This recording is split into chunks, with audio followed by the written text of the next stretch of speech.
Everyone.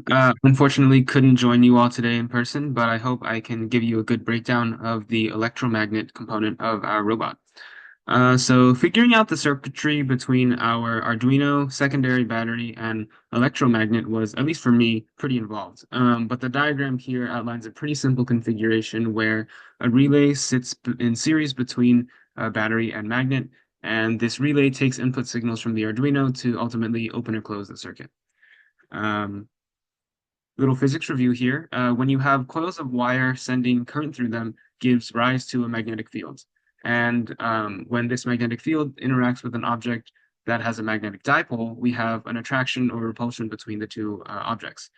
The mechanism by which the relay opens and closes the circuit actually leverages this to use input current as sort of the determinant for whether or not the circuit will be functional.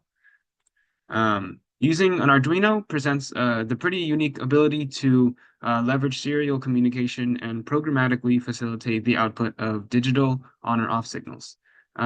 This functionality of our Arduino magnet scheme fits our project goal well, since our retrieval robot needs just a simple binary decision as to whether or not to actuate the cascade of events which allows it to pick an object up.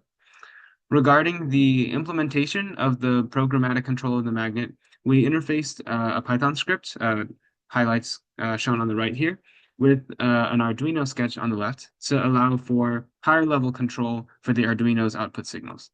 This involved importing the serial library from Python, which allowed for headache-free integration between these two scripts. So syncing the baud rate between the Python and Arduino sketches, the baud rate being really just the communication frequency of the Arduino, as well as configuring the hardware port in the Jetson that our Arduino occupies.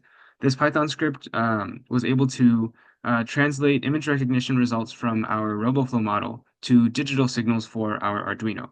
And ultimately, this would allow for the circuit in the two slides back to close and our magnet to actuate its magnetic field. So with more freedom in our project timeline, I imagine that future iterations would involve a more sophisticated casing for the Arduino and battery on our car. On top of that, I'd want to have, improved soldering and safety precautions to ensure that the wires are more secure and more safely separated from each other, which would look like, having also better wiring tape, specifically for the wires inserting into the relay. Um, and more generic functionality for our robot in general might involve the discretion of using stronger and larger magnets to retrieve objects that might be bigger or heavier.